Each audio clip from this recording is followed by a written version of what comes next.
Hello everyone, it's Pastor Ian here again with another one of your daily briefings. Today we are in Joshua chapter 9, and the story of the Gibeonites.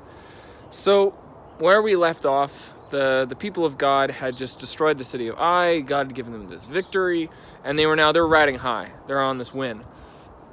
And the peoples of that area, they've heard that the Israelites are no joke, that they're a threat to be reckoned with, so they start banding together to prepare for war.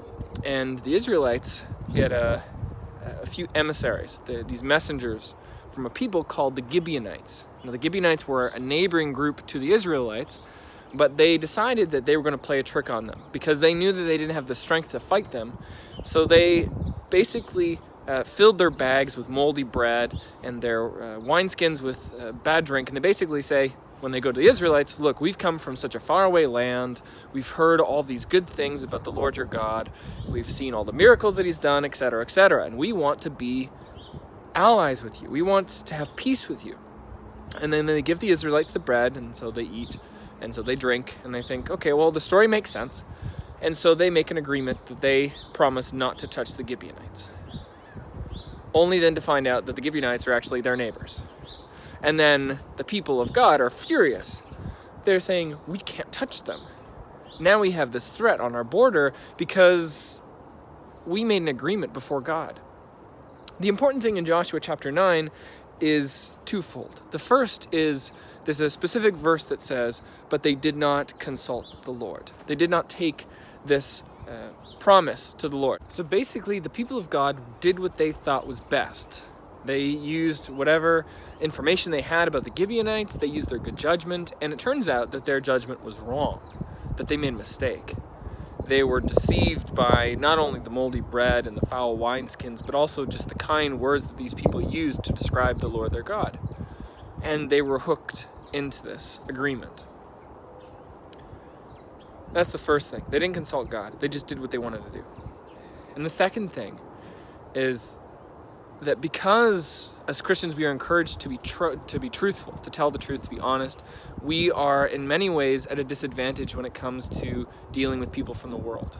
Because we assume wrongly sometimes that people are, like us, that they are trustworthy, that they are honest, that their first instinct is not to deceive us or to trick us or to make our lives worse, but just like we would, it's to try to have a fair life, an even time, and not to really mess anybody up.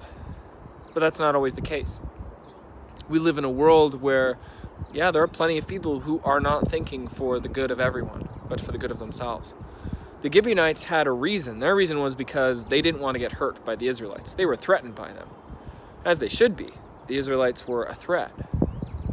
But the methods they used were deceit, trickery, lying, all those things that we ourselves tend to find distasteful.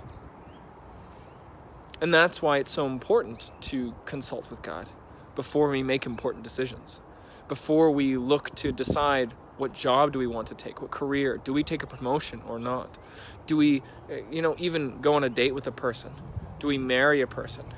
Should we buy this house or another one? It's easy for us to think, we're smart.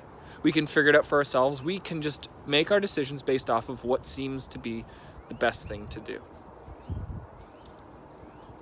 And yet, the people of Joshua's day did not consult the Lord. And because of that, they were at an incredible disadvantage. Because of that, they were taken advantage of by their neighbors, the Gibeonites.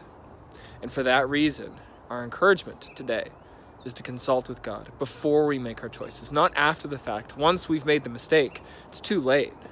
We can't take it back. So let us consult with the Lord before we make our choices and not after. Because if we're doing it for His glory and His honor and His praise, then it sometimes would be to our advantage to trust Him. Actually, all the time, it's to our advantage to trust Him. And to trust Him with those big, important, life-changing moments that can define our lives.